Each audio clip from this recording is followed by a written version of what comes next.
Hello class, welcome to our lesson today dealing with section 4.3. This is dealing with what's known as the addition rule. So we're going to take some events that were like simple events from the last section, and we're going to combine some things together to make what's known as the addition rule. The key thing with the addition rule is that it's going to be the probability of an event or another event, but this is only going to be one event happening at any time. Eventually, we're going to look at an AND statement, which is probably find the probability of this event, then another event, and another event, and another event. And that's a compound event that deals with some multiplication. Okay, for now, what we're looking at is some simple events, but it's kind of like a Venn diagram type idea. So if it's this or this, and then you combine pieces together. So it's really just an addition idea as we're looking at these situations. Okay, so this is talking about your favorite day of the weekend. Some say Friday, some say Saturday, some say Sunday. First step always on a question like this is just find the total. So I add up all these three numbers, I get 291. Probability your favorite day is Friday is 52 out of 291. Saturday would be 154 out of 291. You want to pay attention to your homework questions. A lot of questions like this will just be leave as a fraction, but you might have some that say write as a decimal. It'll probably be rounded to 2 or 3 places, depending on the situation. So that's something you want to think about as you're looking at these probability questions. But then if you want Friday or Saturday, if you think about it, these are all different groups. Friday, Saturday, Sunday, there's no overlap between those three things. And so what you want to do to find the answer is just say, okay, take the Friday group and take the Saturday group and add them together. And that's all I've done here is take this 52 and 154 and add them up, and I get 206 out of the 291.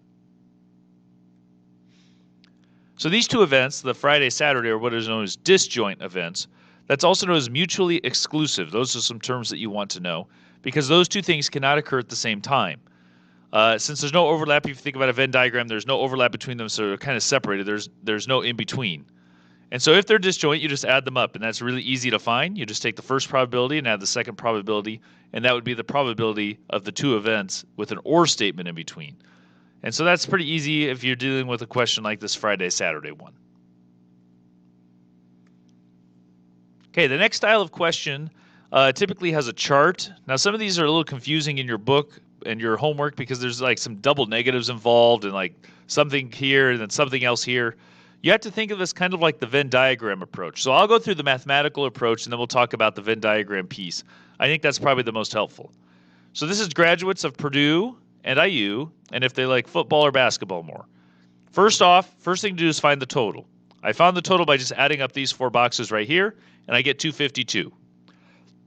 If I want the probability it's a Purdue graduate, I have to add up all the column for Purdue. So that would be the 76 and the 54, add those together and get 130 out of 252.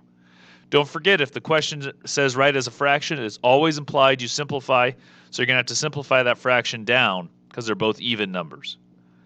If I want the probability I like basketball, okay, basketball is the second row, so I'm just going to add these two numbers up, 54 and 85, and I get 139 out of 252. That's just the bottom column, or the bottom row, excuse me.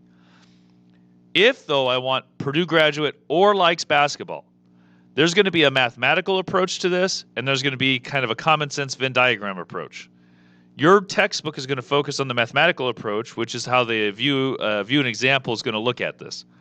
If you're trying to figure out Purdue graduate or basketball, what they're going to say is find the probability of a Purdue graduate, which would be the first one we found. Find the probability you're a basketball person, which is the second thing we found, this 139. Then subtract what's known as the double count, or when they both happen at the same time. So the one that happens at the same time is this 54. There's some overlap because you're a Purdue graduate and like basketball. And you have to subtract that out from the answer. And the reason for that is if you look right above, 54 is for the like basketball, but we also added 54 for the Purdue graduate. So we have to get rid of the double count. And so that would give us 215 out of 252. That's the mathematical approach. If the picture is given to you or a chart like this is given to you, I think it's almost just as easy to say, all right, here's the Purdue graduates, here's the basketball people, add up everything that's circled. Just do it once for everything. So if I was looking at this, I could also take 76 plus 54 plus 85 and just add those three up, and that will also get me that 215. Your book and test and homework questions, aren't going to focus on that idea as much, but I think it could help you be successful as you're looking at those questions.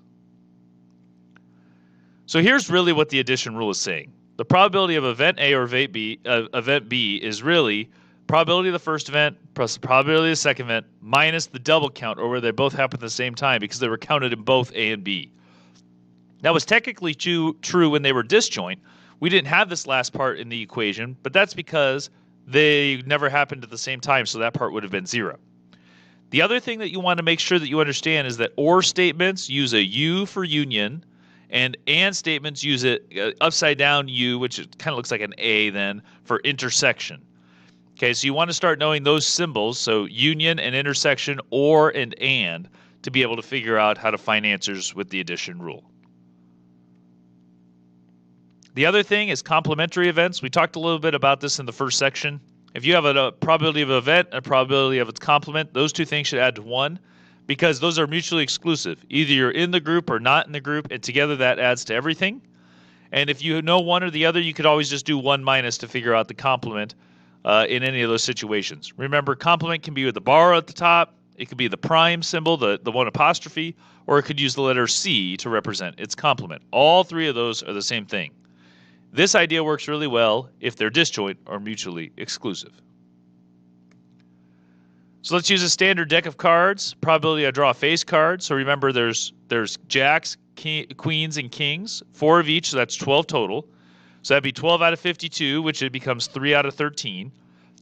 The probability I don't have a face card would be 1 minus that. So 1 minus the 12 out of 52, which would be 40 out of 52, which is 10 out of 13. You could have also taken this 3 over 13 and done 1 minus that. You could have taken 52, got rid of the 12, and just got 40. At some point, though, you had to subtract to figure out what was left over. And what you should notice is these two numbers, 3 out of 13 and 10 out of 13, add together to equal a whole 1, or 100%. Okay, just because I know that the chart questions are going to cause some problems, I thought it would be good to go through another example of that. So this is types of movies that people like and whether they enjoy Coke or Pepsi more. So the probability a person likes Coca-Cola, you just add up the first row. So 42 plus 105 plus 78. I already found the total of all 6 boxes was 428, so I divide that out, and that would be my answer. The probability a person likes movies but prime, which means it's complement, which means you don't like the family movies, which means you essentially just ignore the 78 and 97 and add up all the others. And if you add up the 4 other numbers, you're going to get 253 out of 428. You could also do the whole total minus the 78 minus the 97, and you'll also get the same 253. The next one says Pepsi or comedy movies. I'm going to treat this like the Venn diagram approach. So first thing I'm going to do is pick all the people that like Pepsi. So that's the 82, 24, and 97. So I've picked this whole second row. And then I want or comedy. So I need to add in this column for comedy movies. But I already took 82. It's already in there. So I just need to add in the 42, and that would get me 245 out of the 428. The next one is a very difficult situation. This is an OR statement. Remember, OR is the union idea, okay, in case you see those symbols. A person likes action movies complement. So that means not action movies. So if I take all of them that aren't action, 42, 82, 78, 97, that's those 2 columns. Or Coca-Cola. Okay, and so I go to the Coca-Cola row. Well, I already had the 78 and the 42, so I just need to add the 105. And so I'd add up all 5 of those numbers and divide by 428. The other option is, once you draw the Venn diagram, so you'd have these 2 pieces and this piece at the top, there's only one number that actually isn't used, and that's this 24 right here.